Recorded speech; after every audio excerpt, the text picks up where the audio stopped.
Hello everybody from off camera. This is a quick example game of Saga of a Dying World. For learning purposes only, we've cut about 25 cards out of the deck. Normally the deck for a two-player game would be about that much bigger, but in order to save a little bit of time, we're jumping faster to the end game. So as we went over in the turn order video, Death Sludge would start this first turn because it has the Mega Ultra Energy, so it would start by playing a card to be its active card, and I am going to play Geyser Blast, a charge up that will damage anyone on or next to a tsunami once it charges up. And because it's a charge up, nothing happens immediately, and so Morgana gets a chance to play a card. So Morgana played Super Flame Dash, which moves 2, then you can move an additional space if you land on a volcano. And they did. That additional move only happens once, even though they landed on another volcano. So now we compare energy between the two.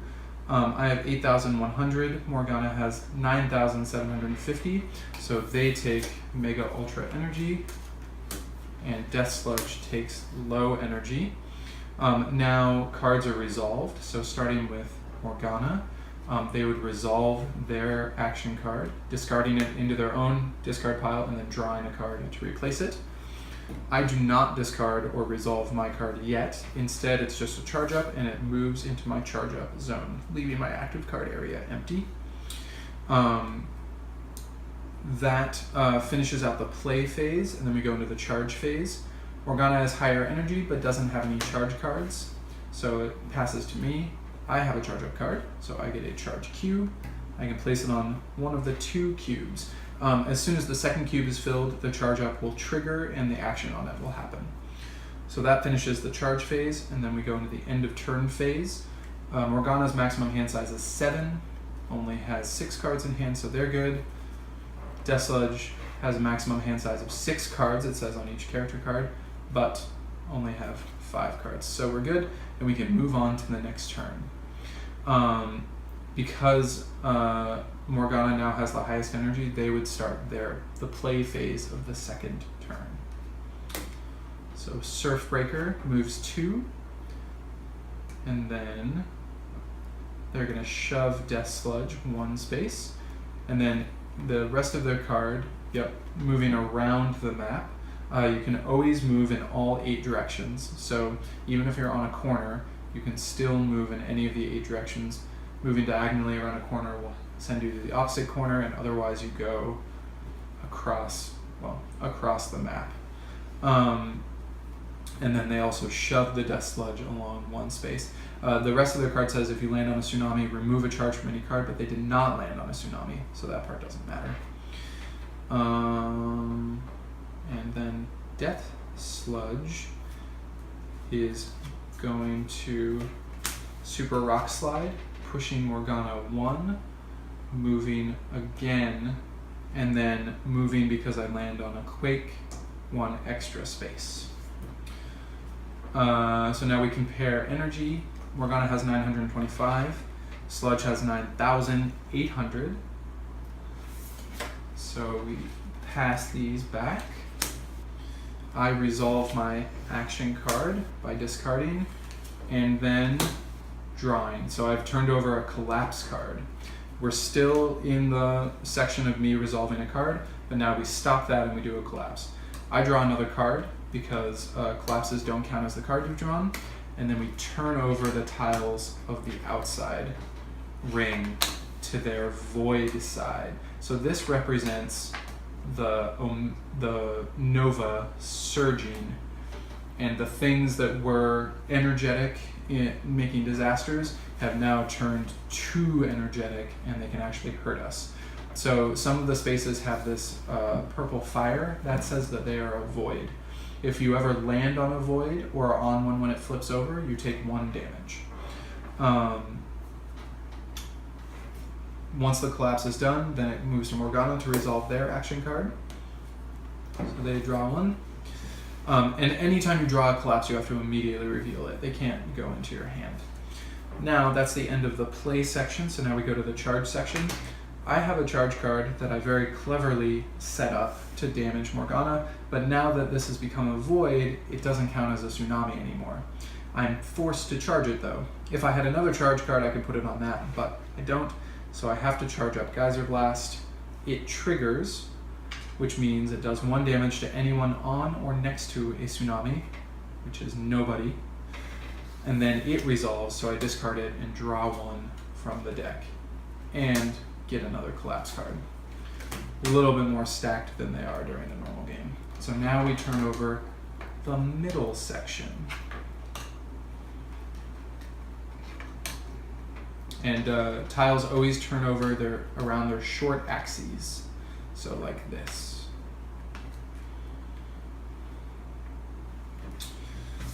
So that was the charge phase. Morgana still doesn't have anything to charge. And then we end the turn and the turn. In the third turn, I have high energy, so I get to play a card, and I am going to play a Super Ice Rush. I'm going to move across the void, pushing Morgana. Because I moved across it and didn't land on it, I don't take any damage, but I push Morgana onto a void. They have now landed on that space, and they take 1 damage. Each point of damage causes a player to discard a card from their hand, and that goes into your own discard pile here. And then it says I can move 1 if I land on a tsunami. I have not, and so then it is Morgana's turn to play a card.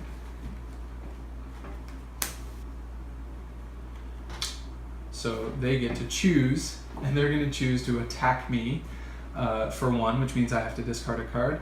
And then also they can remove a charge from any card, but there are no charges out. So that doesn't apply. I'm going to take a look at my cards and decide to discard my active card. So you can always discard a card from your hand or from any of the disaster cards that you have in front of you.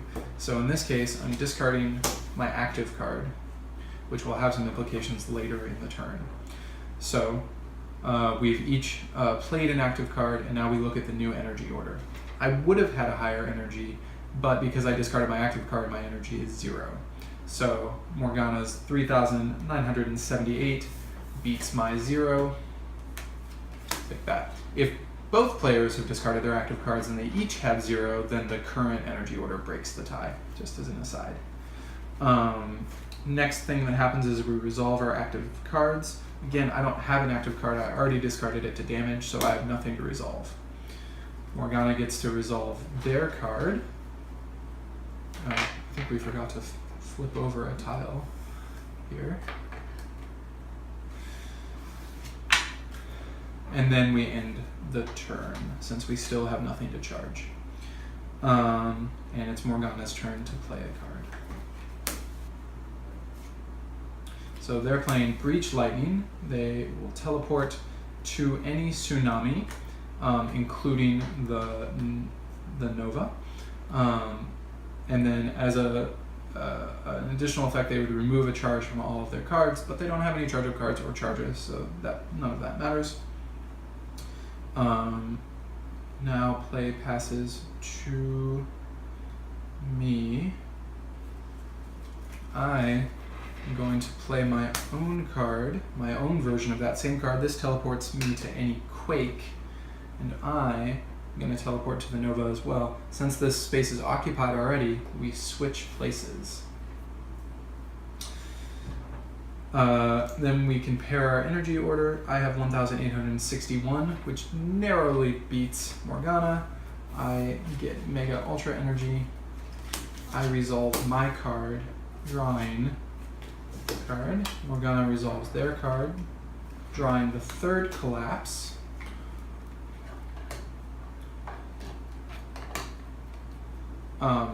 Notice that there are no voids in the inner ring of tiles. And then they draw a card as well, because they drew that collapse earlier and that didn't count as one. And now we're on to the charge phase. Nothing to charge. No one has more than their maximum hand size. And so now it's my turn to play a card. since I'm pretty far away from Morgana, I'm going to play Nova Power Up.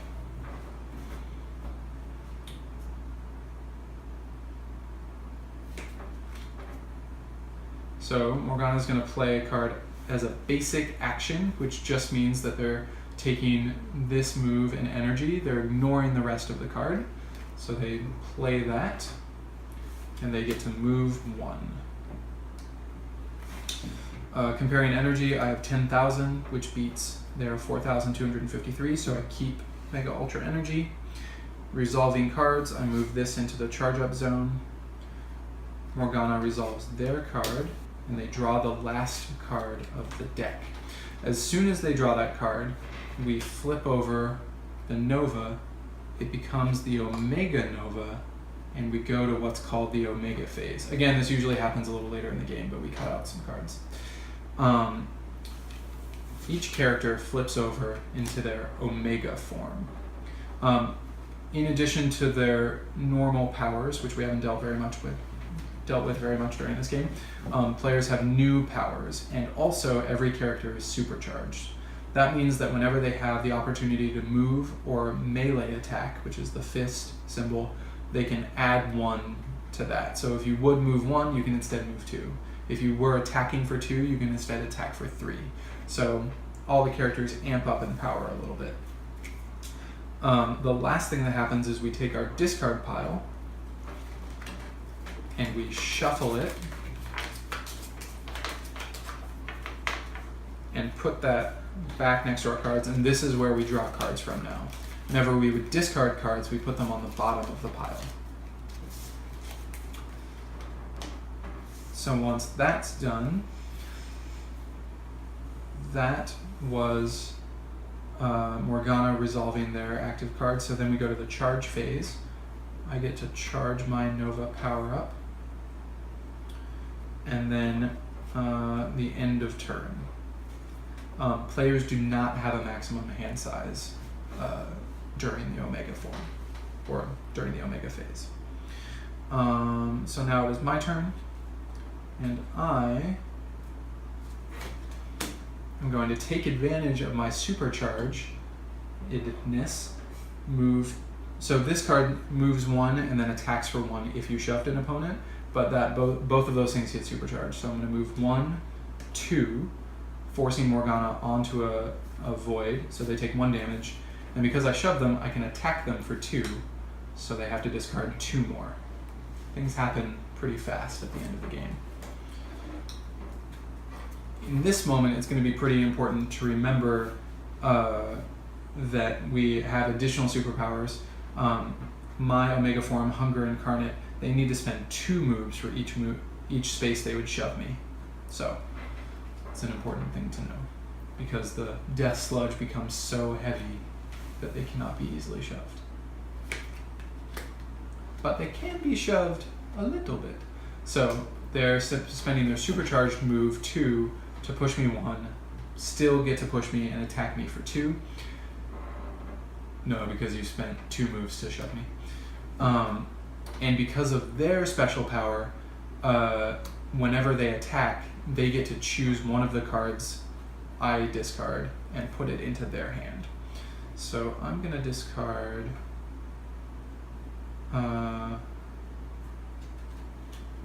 these 2 cards. So you get to choose one of those, put it into your hand, and then I discard the other one. Cool. So now we look at energy. I have 327, 322, so I keep high energy. And then I resolve my card by discarding it to the bottom of my pile and drawing from the top of it. Morgana does the same. Then we go into the charge phase. I charge my Nova Power Up, but I'm not on the Omega Nova, which is the last remaining disaster. So it just goes back to my hand. The Nova Power Up is the only card that doesn't get discarded when it triggers or resolves. It just returns to your hand.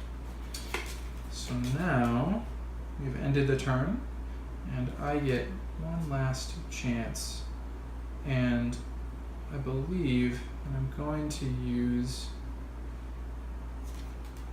see if I can weather the storm for one more time.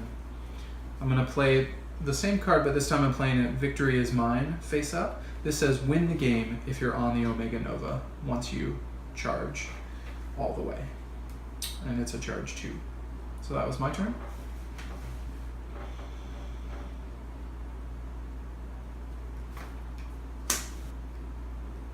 Moving or attacking? Attacking. So they are going to attack me for 2, which puts me in a bind. Because if I discard these 2, then I won't be able to move. So I have to discard this card and this card. So I'm discarding those 2. Ouch. Oh, thank you. To the bottom of my deck.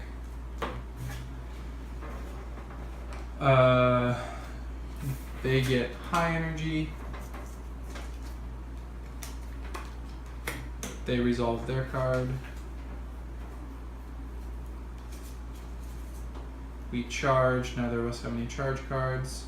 And then it is their turn, and they can finish me with one of their chaos techs.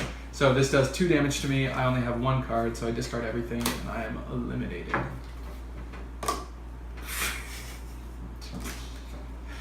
So that was a artificially fast game of Saga of a Dying World. I hope that that is helpful to people. Thanks for watching.